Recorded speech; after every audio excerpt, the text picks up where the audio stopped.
A vida é mais ou menos como um rotor, eu estou vendo o helicóptero fazer um rotor de um helicóptero. Não é? Você botou esse rotor para funcionar, só para se parar a gasolina ou fundir o motor. Então, como os dois estão mais ou menos equilibrados, nós estamos indo em frente.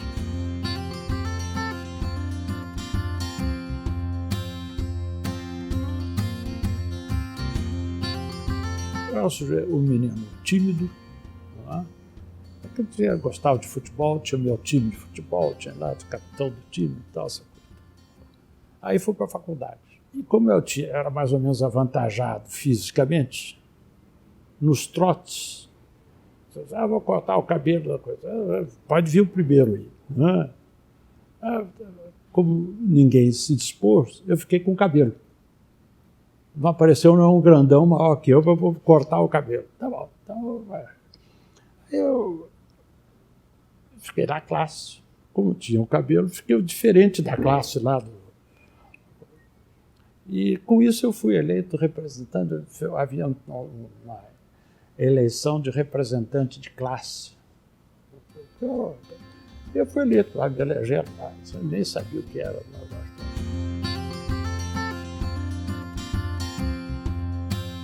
A capacitação individual que você tem para o risco determina não apenas uma pessoa, mas determina uma sociedade.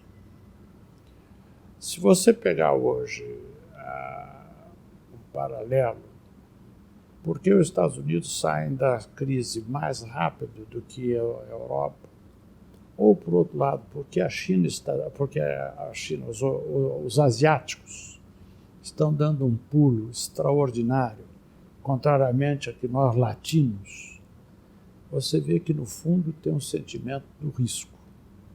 Do risco que não é um risco de saltar desse prédio e eu vou chegar vivo embaixo, é o risco praticamente de que você se preparou para tomar este risco de uma maneira científica e muitas vezes você tropeça, a vida não é feita de coisa, o próprio chinês diz, cair 3 vezes, levantar 4 vezes, mas que o risco deve ser inerente ou parte do sucesso.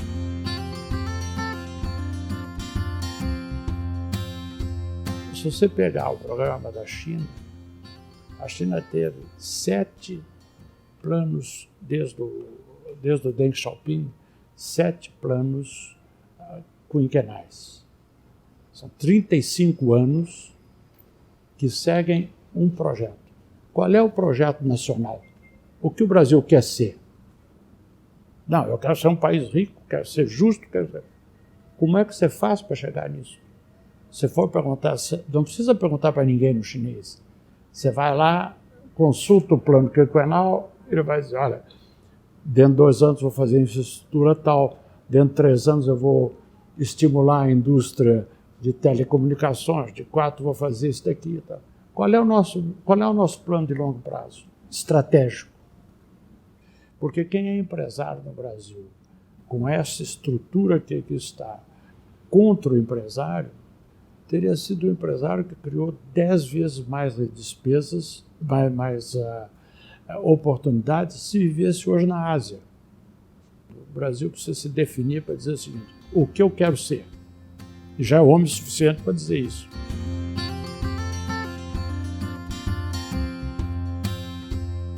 O Jânio era presidente, isso foi em 61, e destratando o Juscelino tremendamente. Xingava o Juscelino e tal, ladrão, e corrupto, não sei o quê. Tal. Eu disse, olha, eu vou dar uma chance aqui para o Juscelino, se ele quiser falar aqui no Centro Acadêmico. Eu escrevi uma carta para ele, ele estava em Lisboa. E ele respondeu a carta, olha, eu voltando ao Brasil, você vem me ver aqui no Rio, e eu vou aceito para fazer uma conferência lá em São Paulo, que era uma posição de dar no centro de São Paulo uma tribuna a alguém que estava sendo totalmente espezinhado e não tinha como falar. Aí nós fizemos uma reunião no Centro Acadêmico e ao meio-dia nós fizemos uma missa na Catedral da Sé. Estava lotada. Na hora que nós saímos de lá, nós saímos para pegar o carro na frente. Né? Tinha uma multidão. A multidão avançou no Juscelino. O pouso, não tinha segurança, tinha nada. O estudante lá, nem naquela época, talvez você nem pensava muito na segurança. Não. Carregaram o Juscelino da Praça da Sé até o Jockey Club, lá do outro lado da Boa Vista. Absolutamente espontâneo. Evidentemente que os jornais, todos, deram o Estado de São Paulo, a primeira parte do dia seguinte. Então, esta parte me ensinou basicamente esta visita do Juscelino. Depois fui ser coordenador da campanha dele aqui em São Paulo. Ficamos muito amigos, foi meu padrinho de casamento. Mas, basicamente, a lição que me deu foi a seguinte, que você tem que enfrentar o poder desde que você tenha consciência da sua força, que é uma força moral. Não há poder que resista a uma força moral.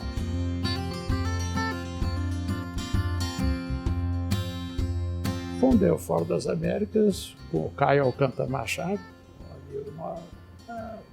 O Caio me estimulava a fazer, eu fui lá. Depois eu tenho que fazer um primeiro evento importante aqui. E essa história também é uma história pitoresca. Aí eu disse, vamos fazer o primeiro sobre educação na América Latina. Convidar todos os ministros de educação de Bolívia, 4 países, 5 países, e alguém dos Estados Unidos. Vamos convidar o Bob Kennedy. Aí peguei o avião, fui ao Juraci Magalhães, era o embaixador do Brasil. Eu já disse, o que você veio fazer aqui? Ele não sabia. Eu vim convidar o Bob Kennedy para o Brasil. E queria saber se eu podia me arrumar audiência com ele. Ele disse, estou vendo. Tal. E foi me enrolando. Nada de marcar audiência. Uma noite, fim da tarde, estava fazendo o meu way. Peguei um carrinho lá, onde mora o Bob. Eu moro em Virgínia. Peguei o carro e fui lá. Parei o carro lá, a casa estava toda iluminada. Parei o carro, fui recebido por 2 cachorros desse tamanho. O que vai acontecer com esses cachorros e tal? Olhei, mas eram aqueles cachorros peludos e tal, ficamos logo amigos. Aí fui lá e comecei a bater a palma, né? E ninguém aparecia. Passei no alpendre, entrei na sala, tinha as fotos do Bob com toda a coisa, tá? Bati de novo, tal, daí veio um amigo dele. E o senhor disse, não, eu sou estudante lá e tal, então eu vim aqui para convidar o senador. Só um minuto. Foi lá dentro, ele estava recebendo o general Westmoreland, que era o comandante do Vietnã daquela ocasião. Aí veio, o senador recebe você amanhã às 11 horas lá no Senado. Tá bom. Voltei para cá, voltei para a embaixada e contei lá para... Estive na casa dele, me convidou para... Como? Pois é, tá. Agora, se quiser mandar o carbonara comigo, com muito prazer. Não, então ele vai. Eu fui lá às 11 horas, não.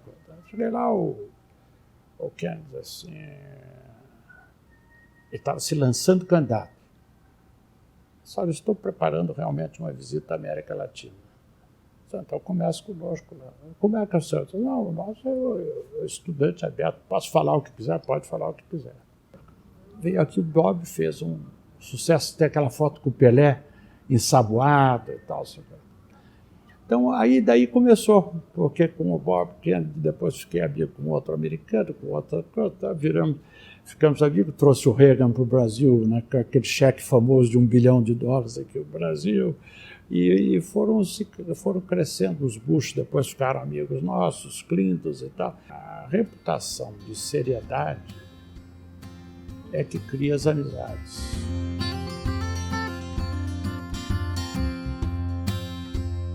O Brasil, naquela ocasião, estava numa fase muito complicada. Eu era presidente da CNI e o Brasil estava muito complicado com a questão agrária. Se lembra, no Pará, naquelas coisas todas. Quase uma conflagração, porque era a teologia da libertação, briga com o governo militar, dissensões dentro da igreja, dissensões políticas. E aqui estava prejudicando todo o ambiente de negócio nosso. Aí eu reuni o pessoal lá na CNI e disse, olha, nós temos que buscar um entendimento entre a igreja, o setor privado e o governo. Nós fizemos um documento que é assinado por 500 empresários. O governo contribuiu com os pontos de vista dele, a igreja contribuiu, pegamos esse documento e eu fui entregar ao Papa, porque foi só aquela fotografia dele, entregar esse documento. Você passa por 10 salas primeiro, vai passando por um, tal, depois passa pelo secretário-geral, que era todo poderoso, e de repente você é levado para uma porta, abre a porta, é um salão 2 vezes maior que esse daqui, e no fundo, tudo escuro. No fundo tem uma mesa, uma escrivaninha, e tinha uma pessoa de branco sentada com um foco de luz em cima.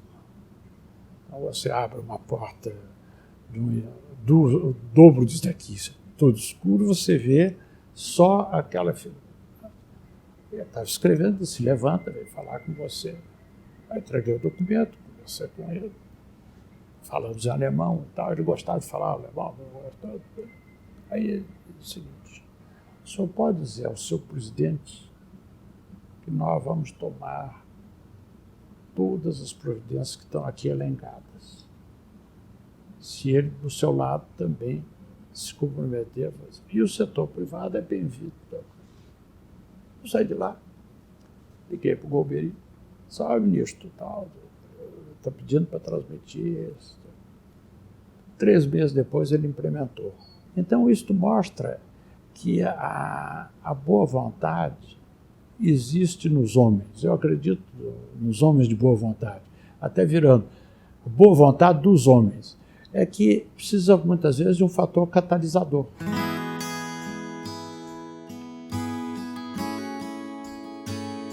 Você tem algumas qualidades que são importantes. Paciência, tolerância, indulgência, humildade, compreensão. Se você somar essas 5, você talvez tenha um pouco daquilo que representa a minha filosofia de ser. Eu acho que a coragem ligada à audácia funciona. São coisas não iguais, aparentemente iguais, mas têm conotações diversas. E, acima de tudo, entender que outros seres humanos ao seu lado são melhores ou iguais, no mínimo, são iguais a você. Na melhor das hipóteses, são muito melhores que você. O Mário é um dos grandes empreendedores do nosso país. É uma grande honra e alegria poder contar a história dele aqui no Fora de Série. As pessoas precisam saber quem ele é, o que ele fez, o que ele faz. É uma grande referência e é pura inspiração. Ele participou do que a gente pode chamar do real progresso de um país, de uma transformação de época, de sociedade, de indústria, de cultura. E não só participou, ele foi um dos líderes desse movimento. Saber construir relações é uma das maiores habilidades que o homem pode ter. Abre portas infinitas. E o Mário fez isso a vida toda, construiu grandes amizades. Ele se comporta assim. É por isso que ele é fora de série.